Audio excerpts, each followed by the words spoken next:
Жалпы мекенибиздин жаш муундарына, келечектерине жагымдуу маек куруп берүү үчүн студиябыздын мейманы келип отурат. Жакындан тааныштырып өтөлү, Таңнура. Ооба, келген коногубуз менен тааныштыралы. Кыргыз Улуттук агрардык университетинин ректору, Кыргыз Республикасынын Улуттук илимдер академиясынын, Россия илимдер академиясынын академиги, ветеринария илимдеринин доктору, профессор Нургазиев Рысбек Зарылдыкович агабыз. Саламатсызбы агай? Кош келипсиз. Арыбаңыз кош келипсиз. Кутман таңыңыз менен. Кандай келип алдыңыз агай? Жакшы келип алдыңызбы? Жакшы, чоң рахмат, жакшы. Келиңиз, биздин көрүүчүлөрүбүз менен амандашып алсаңыз, анан маегибизди уланталы, келиңиз. Саламатсыздарбы? Ушул эртең менен студияга ушул илим боюнча, азыркы Кыргызстанда окуу жайлар боюнча болуп аткан маселелер боюнча чакырышкан экен. Анда ошонун тегерегинде сөз кылабызга. Саламатсыздарбы да бир жолу? Жакшы. Ооба, сөз түрдө. Анан дагы мынакей азыркы учурда жалпы университеттер абитуриенттерди кабыл алууну баштаган чагы. Деги эле ушул жагында кандай болуп жатат сиздерде? Абитуриенттердин келүүсү кандай болуп атат? Ошол боюнча кеп баштайлы. Быйыл эми мындай өзгөчө болуп атат десек болот. Себеп дегенде биз ушул көп жыл бою жогорку окуу жайлардын жетекчилери ушул биз көп жыл бою суранып келгенбиз. Ушул жайында бир негизинен 2 тур менен эле бүтүп калчу. Анан кийин 3-үчүнчү тур болчу. 3-үчүнчү турду дагы ушунчалык министрликке катты жазып атып, ушу 3-үчүнчү турду балдар башка жака мигрант болуп кетип калбасын деп абдан суранып атып суранчу элек. Быйыл мына өзгөчөлүгү ушу кабыл алуунун 5 туру болот. Биринчи, экинчи, үчүнчү тур болот. Анан ал министрликке баягыдай тиги чуркап кат жазып ушундай убара болчубуз жогорку окуу жайынын жетекчилери. Анын баарын алып салышты, тоскоолдуктарды. 5 тур болот. Мындайча айтканда 23 августка чейин кабыл алуу жүрө берет. Жакшы. Анан дагы бир өзгөчөлүгү мындай болчу да, мисалы үчүн бюджеттик орундар жылга калып калчу баардык эле жогорку окуу жайларындачы. Айрыкча техникалык жактарда, агрардык ушул тиги окуу жайларда.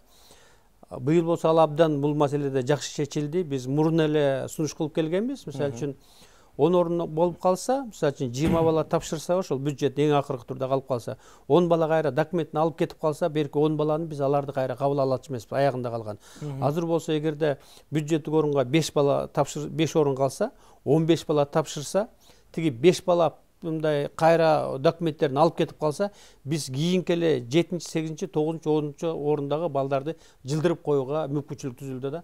Бул абдан чоң жакшы бир ошол биринчиден окуу жайлар үчүн, ошо абитуриенттер үчүн жакшы бир мындай бир жагдай түзүлдү. Анан экинчиси бизде көп жылдан бери суранып келгенбиз да.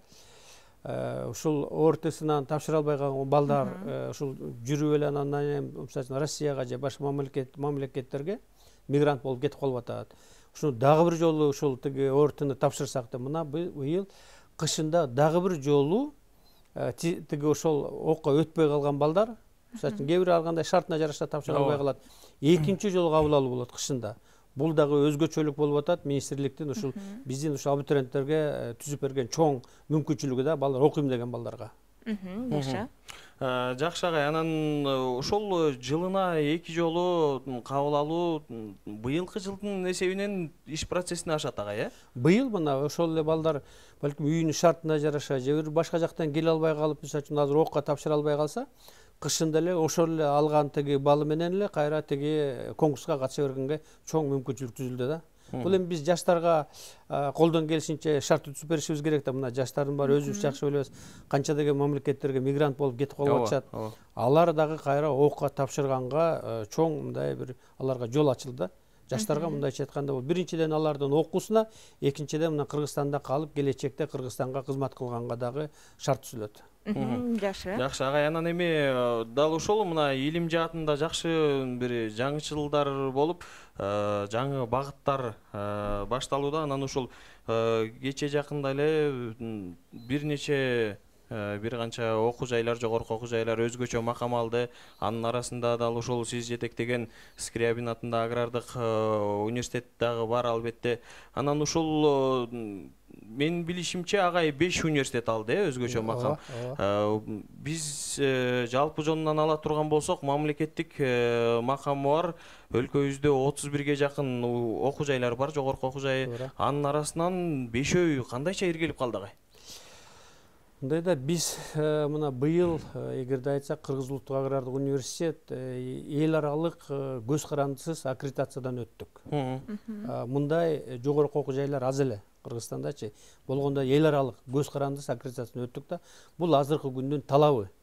Анан бул министрлик жөн эле мындай бешөөнү бөлүп алып туруп эле ушул бешөө мындай өзгөчө макам алсын деген жок. Алар ошол карап чыгып эл аралык аккредитациядан өтүшкөнбү? Ал жерде окуу процесси кандай? Ал жерде эл аралык деңгээлге жооп бере турган лабораториялары барбы?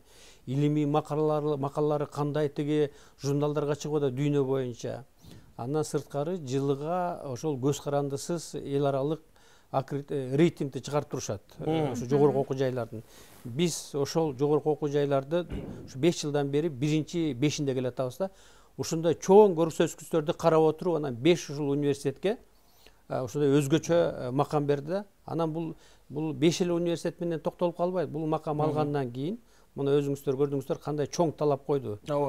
Министрлик дагы, өкмөт дагы, Садыр Нуркожоевич дагы ошол 500 дүйнөдөгү рейтинги жогорулаган 500'ün ичине киресиңер деп. Бул макам алып эле биз отурбастан азыр ассистенттен баштап ректорго чейин чоң жоопкерчилик биздин мойнубузга алдык. Андан сырткары бирок бизге ушундай чоң мындай мүмкүнчүлүктөр берилди да, мындай иштегенгечи.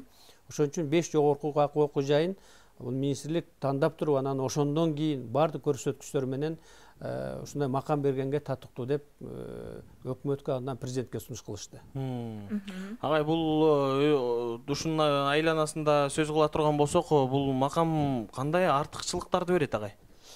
Окуу жайга. Биз биринчиден мына билесиздер, биз аренда жагынан биз 100% кандай аренда берсек да бүт акча мамлекетке кетет. Андан кийин кайра 30% бизге келчү. Мындан ары ошол аренданы дагы биз попечительский совет менен кеңешип туруп эле аренданы дагы өзүбүз эле беребиз. Бул бир жагы. Экинчи, мен финансылык жактарын айтып атам да. Экинчиден биз эч убакта мындай биз валютный счет ачсак дагы через казначейство аркылуу болчу да. Азыр болсо өзүбүз эле коммерческий банктардан счетторду ачып, мисалы үчүн ошол Европадан болобу, Кытайдан болобу, Россиядан болобу, крупный даже бизнесмендер менен бир завод фабрикаларды куруп кичинекей, ошондон университетке таап, ошонун аркасы менен университетти өстүрүүгө дагы чоң жол ачылып атат да. Анан бул мен ушул 10 күндөн бери, канчадан бери бүт ошол Россиядан, Казакстандан, Европадан коллегаларым бүт баары тең куттуктап жазып атышат да. Мындай бир өзгөчө вообще силерде ушундай бир чоң жакшы ачылыш болду, сиздерге ушундай чоң мүмкүнчүлүктөр түзүлдү деп туруп куттуктап атышат да. Андан сырткары мына биз көпчүлүк учурда мына биздин эле өзү университеттин территориясында азыр балык фермасы бар. Учебный ферма бар. Ал жерге биз азыр ошол жерге 40тан ашык орусчасында малек деп койчу, кичинекей чабактарды өстүрүп атабыз. Аны сатып университетке акча тапканга да мүмкүнчүлүк берчү эмес да, мыйзам боюнча. То есть университет коммерция кылган эмес, жөн эле акча тапканга дагы мындай мүмкүнчүлүк түзүлчү эмес, бул эми туура эмес да. Ошон үчүн бул азыр ушул университеттин өсүгүшүнө бизнесмендерди чакырып келтирип, алар менен чогуу ГЧП аркылуу иштегенге чоң мүмкүнчүлүк түзүлдү. Эгерде 5 университеттер мындан ары жакшы көрсөткүч биз көргөзө алсак, калган жогорку окуу жайларга дагы ушундай макам ал сөз түрдө берилет деп азыр министрлик айтып атат да. Андан сырткары мен ушул бизнес чөйрөсү менен болобу, бизди бүткөн саясий коомдук иштер менен жолуксак айтат. Бул дейт, бул университеттерге берилген жок дейт. Мындан ары дейт, мамлекеттик ушундай мындай мамлекеттик долясы бар, ушундай бир мамлекеттик башка бир органдарга дагы ушундай чоң жол ачылды деп атат. Силер абдан жакшы нерсени баштадыңар деп атат көчтүчү. Даже бизнесмендер айтып атат. Бул вообще кандай жакшы нерсени силерге жасап бердим. Мындан ары жеке эле окуу жайлар эмес, башкалар дагы ушундай өнүгүүгө кеткенге чоң мындай жол ачылды деп мындай аябай жакшылык менен ушундай кабыл алып атышат да. Жакшы.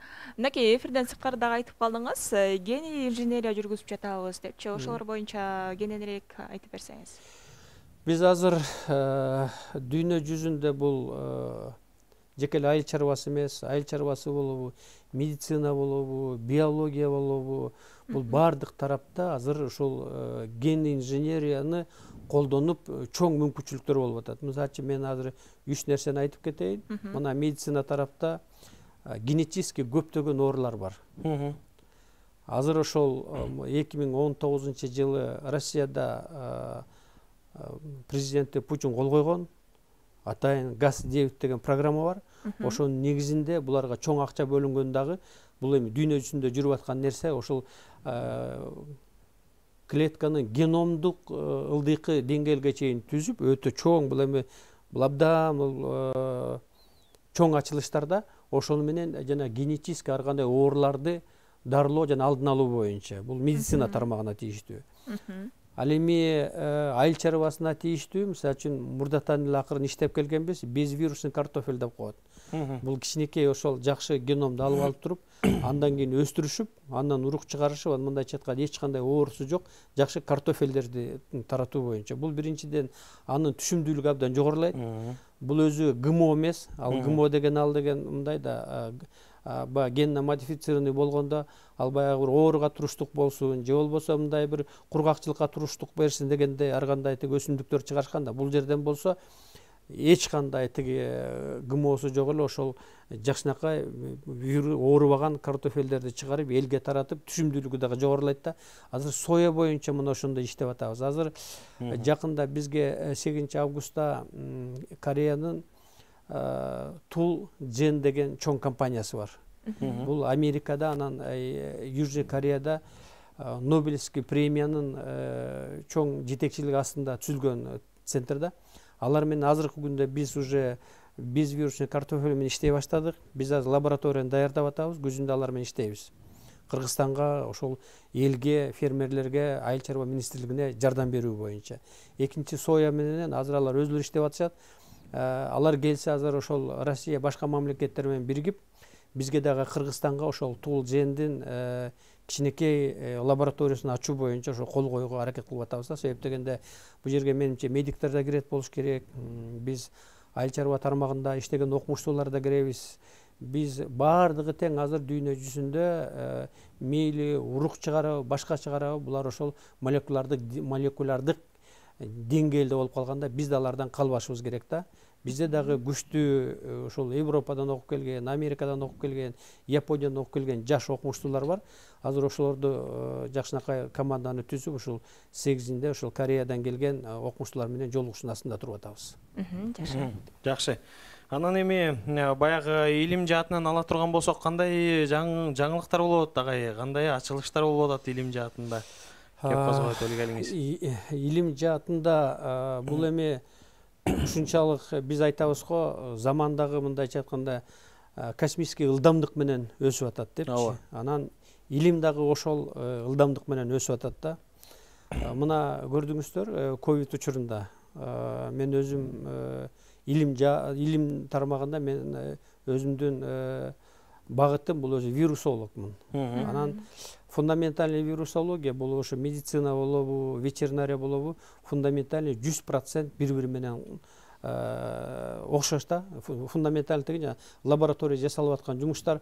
Медицинада кандай прибор колдонсо, мына азыр шаарда кетип барсак, бар жерде алып турат. ПЦР анализ, ИФА анализ деп. Бизде деле ошол ПЦР машинкалар турат, анан ошол ИФАлар турат. Анан бул пандемия башталган учурда мен мындан bir 10 жыл мурда алдым эле ПЦР $50,000. Ротор Джин деген машинаны $50,000.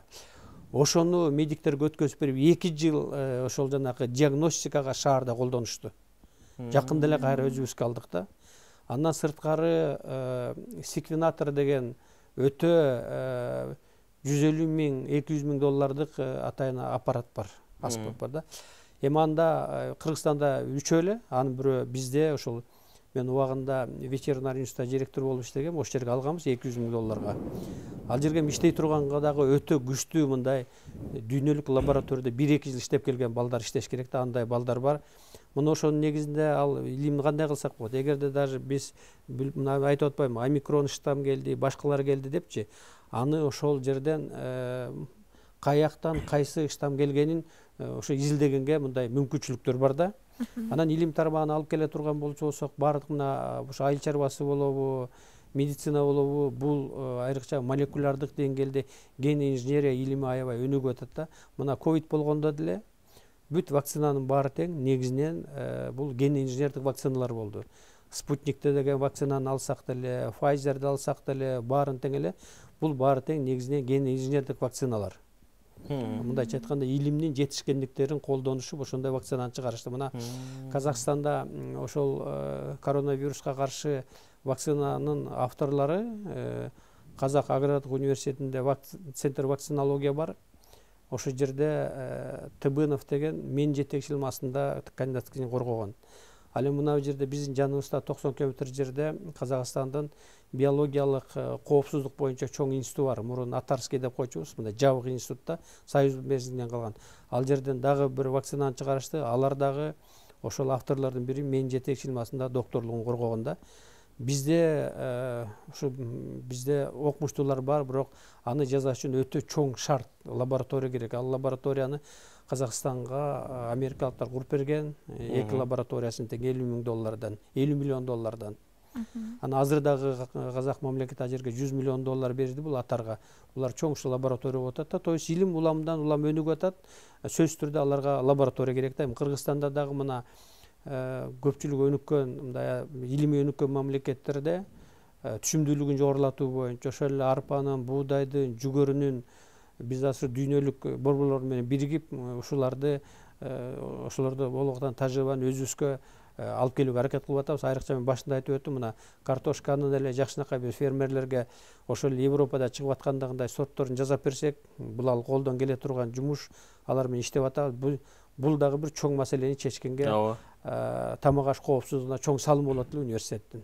Анан илим тармагында дагы айттыңыз, анан мына билесиздер, Кытай мамлекети мындан 20-25 жыл мурда эми орто мамлекеттердин бири болчу да. Азыр илимди колдонуп, Кытай мамлекети дүйнөдөгү лидерлердин бири болуп атат, көп тармагы боюнча.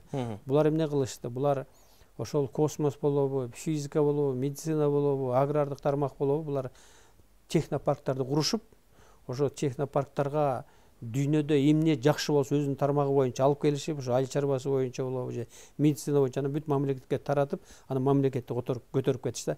Биз дагы ушул 7 жылдан бери агрардык технопаркты куруу боюнча Кытай мамлекети менен Кыргыз мамлекети ортосунда кол коюшу бар. Ошону азыр мына бизге мүмкүнчүлүк түзүлдү, особый статус болгон. Биз эми азыр өзүбүз эле непосредственно университеттер менен чыгып иштейбиз дагы, ошол агрардык технопаркты курууга мүмкүнчүлүк бар да. Себеби Кытай мамлекети ага $30 миллион берели деген келишим бар. Ал болуп калса, айыл чарбасына илимди колдонуп, чоң мындай алдыга алып кетүүгө мүмкүнчүлүк түзүлөт да. Жакшы. Ишиңиздерге ийгилик каалайлы. Анан эми агай баягы кыскача сурагым келип турат. Бүгүнкү күндө келечек жаш муундардын деги эле ушул илимге болгон көз карашы, умтулуусу канчалык деңгээлде агай? Баягы статистикага таянып, алар статистиканы эске алып айта турган болсок. Мындай абдан туура суроо бердиңиз. Себеп дегенде биз канчалык бай мамлекет болуп дагы, бирок биз илимге көңүл бурбасак, илимсиз биз кайсы гана тармак болбосун, мейли техниканы алалы, мейли ошол жанагы медицина тармагын алалы, айыл чарба тармагын алалы, биз билимсиз ястыга кете албайбыз. Ошон үчүн биз жаштарга колдон келишинче шарттын баарын түзүп берип, ошол илимге калтырганга аракет кылып атабыз. Бирок чын айтканда, мына өзүңүздөр билесиздер, Улуттук илимдер академиясы бар. Андан сырткары жогорку окуу жайлардын ар биринде өзлөрүнүн илимий мектептери бар. Ошолорду биз күчөтүп, негизи келечекте мындай илимге жаштарды тартпасак, кичине эми сөздүн ачыгын айтсак, мурунка караганда мындай кичине азайып баратат да жаштардын илимге келиши. Бул өзү жакшы көрүнүш эмес деп ойлойм. Бирок эми азыр биз жанакы макам алган, өзгөчө макам алган университеттерде илимий лабораторияларды баштап, кайра бир мурунтадан калып калган темаларды мындай жаңылантып, жаштарды тартууга дагы чоң мүмкүнчүлүк бар да. Эми жаштарды илимге тартууда сөзсүз түрдө көрүп атасыздар, өтө билимдүү балдар, дүйнөнүн күчтүү деген бир илимий лабораторияны өтүп кетип атпайбы, бирок ошо жаштарды кайра тартканга аракет кылышыбыз керек. Рахмат агай. Таңнуру агайдын таң эрте келип бизге керемет маек куруп бергенине терең ыраазычылык билдирели.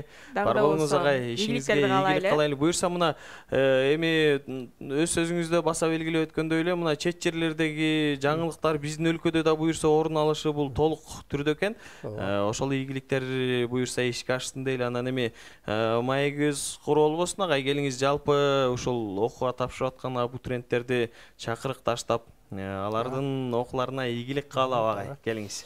Эми Журтчулугуңуз болгон жакшы сөзүңүз болсун. Урматтуу абитуриенттер, мына Кыргыз мамлекети мына биз эки жактан келген туристтин баары көрүп атат, ушунчалык кооз мамлекет деп.